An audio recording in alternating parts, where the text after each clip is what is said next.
So as you can see, I still haven't unpacked my bags. I'm still recording because there's something cool that I want to show you in this remix over here.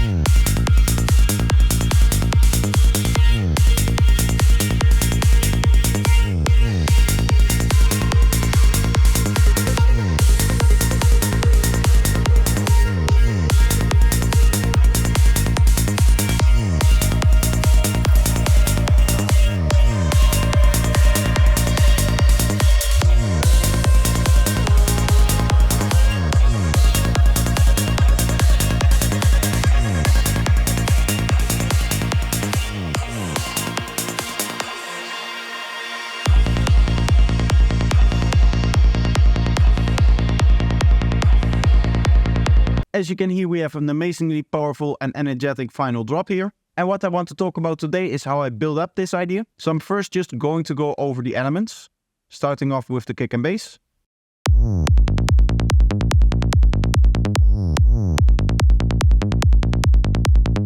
It's nothing too complex, we just have our main MIDI bass doing a melody over here.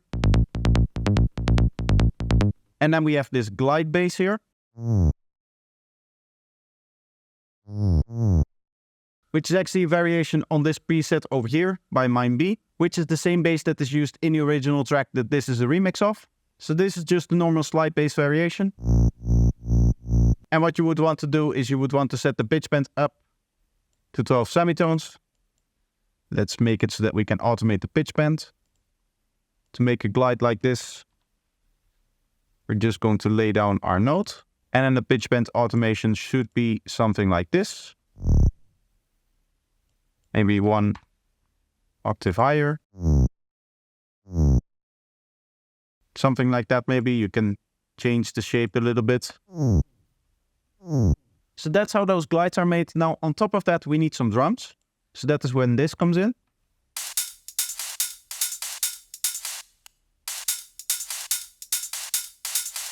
And as you can see, this pattern neatly lines up with what our bass line is doing. So for every stab that we have over here, the drums are actually removed. So over here, there's another stab and it's removed as well. And the same is kind of true for the crash here, which is coming in one beat later, so that the stab really is kind of clear and in your face. And then when the rest of the drums comes in, that is also when the crash happens. So as you can see, we have set up this backbone kind of groove to the track, in that we have stabs in different places over here and over here. And we can actually play with that idea in the synth and kind of make the synth on these parts a little bit more washed out, so that when the stab hits, the synth as well is a little bit more focused. And that is exactly what I've done with this synth over here.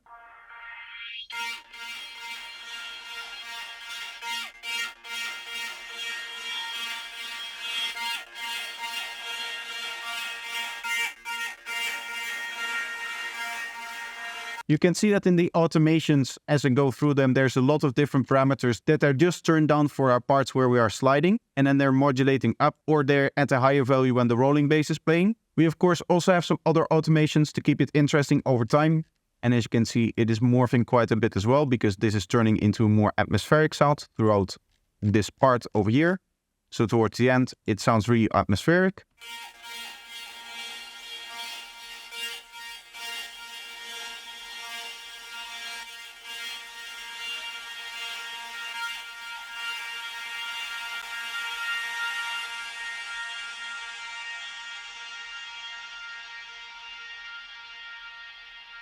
And that is just there so that it helps with the transition into the next part. Then we come to the part which makes this track really interesting in my opinion, which are the one-shots over here. And specifically the main one-shots that's in here, which I really like, is this melodic thing.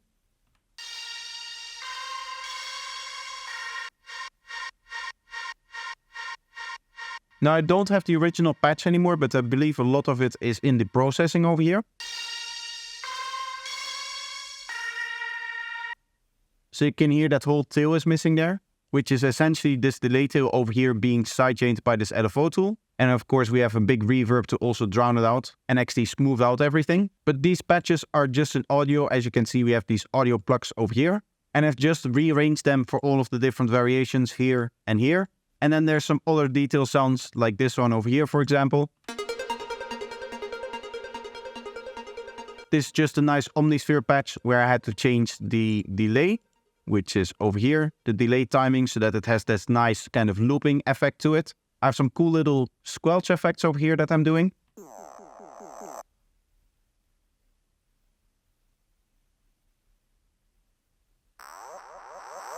Kind of this zap and then kind of coming back around and kind of flying around again. This is quite a simple patch. We have a macro setup for both the filter cutoff of this bandpass filter over here, as well as for the pitch, but in the opposite direction. As you can see, the pitch is going up while the bandpass is going down. And that is just going through a downsampling distortion over here. And actually the rolling back and flying back effect is achieved with this echo here, which as you can see, we're automating both the dry wet as well as the output here, which is where the sweep is coming from. And then finally you have macro 2 over here, which is slowly being automated up.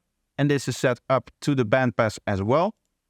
And this is just turning the bandpass up more and more over time, so that we get a little bit of a change to the tonality of the sound. Some more sounds. Here we have another ARP.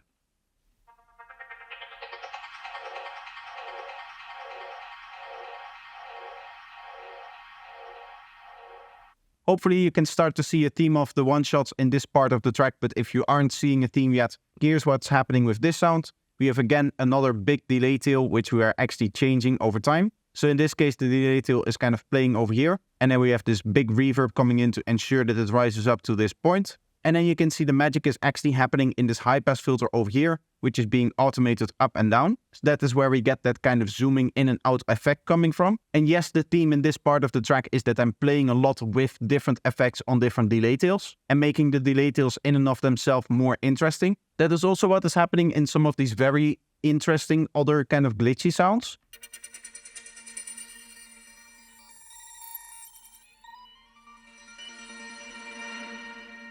As you can see, I'm still kind of playing with the delay tail, but this time I had to resample it and I had to process it so many times over that I ended up with an audio file. So I cannot say how this is actually done right here in the video. What I can do is say that most of this track has actually been developed on stream. There's no microphone, no commentary, just production of this. And you'll be able to see how everything in this track developed. So there's going to be a link to that playlist in the description down below if you're interested. And while I have here, I would also like to remind you to subscribe and like the video. And if there's anything else that you want me to cover in this project, let me know in the comments down below. Now, accompanying all of these one-shots is some softer stuff. We have these atmospheres over here.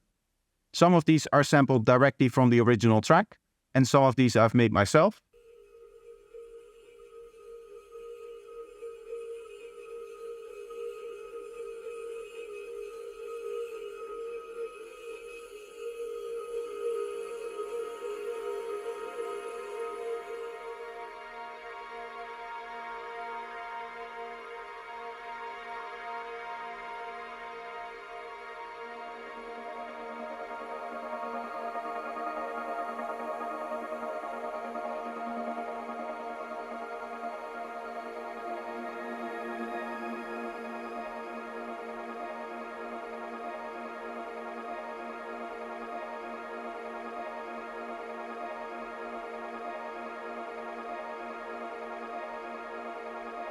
And again, you can hear that it's fading out over a long period of time so that it can nicely transition into the outro. Because again, this part of the track is really the final climax of the track. And after this, this is where you're going to mix into the next track. So really what I'm trying to do is basically go out with a bang with this final drop here. And that is why I'm going for such a euphoric theme and such a nice big melodic kind of main idea in here.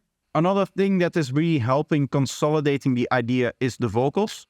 Mainly the chorus vocals, which is nice and repeating.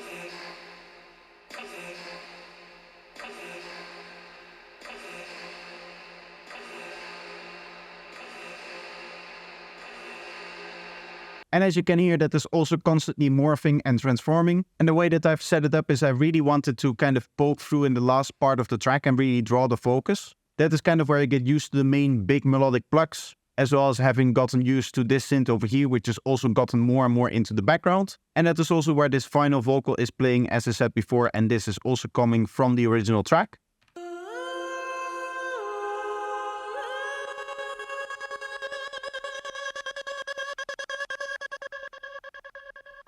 And really towards the end of the vocal here is where that colors vocal is coming through mostly.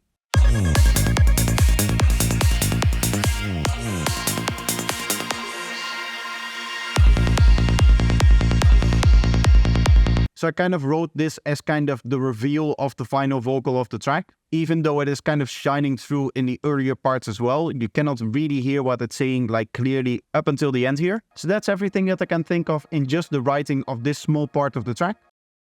Again, if there's anything else that you want me to cover in this project, let me know in the comments down below. But that's going to be it for today. I hope you enjoyed the video and I hope to see you in the next one. Bye bye.